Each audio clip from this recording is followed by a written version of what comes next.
Karena yang perlu kita pahami bahwa Nova Arianto adalah pelatih lokal pertama di era sepak bola modern yang berhasil membawa timnas Indonesia U17 lolos ke Piala Dunia untuk pertama kalinya melalui jalur kualifikasi. Artinya apa? Artinya bahwa Nova Arianto memang adalah pelatih yang punya wawasan luas secara taktik dan tentunya punya kemampuan untuk memberikan keyakinan kepada para pemain bahwa sebetulnya mereka juga punya kemampuan untuk membuat kejutan dan menaklukkan tim besar seperti sebelumnya Korea Selatan dan kemudian menang telak lawan Yaman dengan skor 4-1. Kita perlu memahami bahwa Nova Arianto merupakan pelatih lokal yang punya wawasan taktik yang luas. Karena kalau dia pakai taktik yang sama ya berarti memang wawasannya belum luas, tapi masih muda, minim pengalaman, cuma dia sudah punya knowledge yang baik. Ya karena juga sebelumnya dia pernah menjadi asisten pelatih dari Sintayong. Jadi ini semua sekarang sinkron demi kemajuan dari timnas Indonesia U17. Dan memang kita tahu bahwa para pemain ini tidak mudah untuk bisa bermain secara kolektif karena kan mereka juga selama ini kan TC, ya kan? Tapi TC-nya ini dimanfaatkan dengan baik. Bener dong, saya masih ingat sebelumnya ada TC di Spanyol. Setelah melawan India kalau nggak salah tuh TC-nya di Bali. Di Spanyol ada beberapa pertandingan uji coba, oke lah ada menang ada kalah. Kemudian TC terakhir itu yang di dalam negeri kalau nggak salah di Bandung. Terus kemudian berangkat ke Uni Emirat Arab. Uni Emirat Arab ada TC beberapa pekan, ada pertandingan uji coba, berhasil kan? Ada hasilnya. Jadi mau TC ke luar negeri pun boleh, tapi fokus untuk mengembangkan tim ini. Fokus untuk bisa membuat para pemain secara individu ini progres. Karena secara individu juga mereka progres, mereka akan percaya diri. Secara tim akan lebih enak mainnya.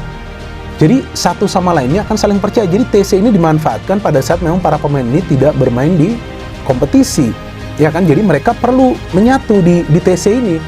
Karena kan mereka sekarang mengikuti TC demi timnas Indonesia U17. Dan memang banyak juga yang menilai bahwa sekarang sistemnya lebih mudah, bukan gampang. Ya kan, kalau gampang nggak ada yang gampang lah di sepak bola. Artinya lebih simpel untuk bisa lolos, karena lolos dari fase grup maka sudah lolos ke Piala Dunia. Tapi kan di fase grup ini yang berat, bos.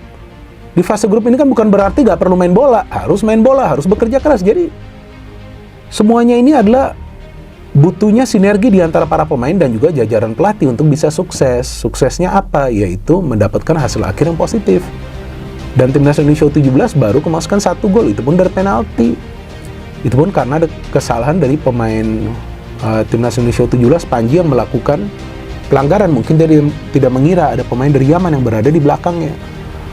Jadi saya melihat bahwa rencana permainan dari Nova Arianto ini memang adalah sesuatu yang sulit dibaca oleh para pemain tim lawan dan tentunya pelatih dari tim lawan. Nah, yang saya harapkan tentu nanti Nova Arianto juga bisa memberikan keyakinan kepada para pemain bahwa mereka harus lebih berani lagi dalam mengambil keputusan. Lawan Yaman oke lah, keputusannya itu baik, tapi ada beberapa kali juga kehilangan bola tuh. Di awal babak kedua pada saat Yaman memang sudah mencetak gol dari penalti, itu ada tuh beberapa kali. Jadi harus lebih tenang lagi, harus lebih berani lagi. Memang mereka masih muda. Ini kan turnamen besar pertama mereka, agak gampang bagi mereka. Tapi peran dari pelatih untuk memberikan keyakinan. Dan juga pelatih yang perlu mengoreksi jika pemain tersebut akan atau ada melakukan kesalahan. Dan juga bagaimana para pemain ini bisa disiplin. Seperti yang Nova mengatakan, nih untuk pemakaian sosial media ini nggak bisa, ya kan? Atau memang itu adalah sesuatu yang perlu dia jaga.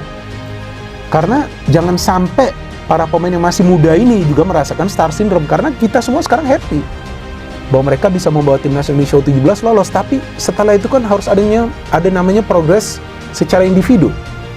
Karena para pemain ini juga yang kita harapkan bisa naik ke U20, kemudian juga ke senior. Nah, yang saya khawatir jika nanti mereka mulai masuk ke klub. Nah, ini juga perlu dijaga. Takutnya udah masuk ke klub, nanti beda lagi permainannya. Ya kan? Nah, beda lagi mungkin disiplinnya. Jadi saya harapkan nanti kalau mereka masuk ke klub, dan tentu mereka perlu mendapatkan menit bermain, tapi disiplinnya harus sama seperti ketika mereka sekarang membela timnas Indonesia U17.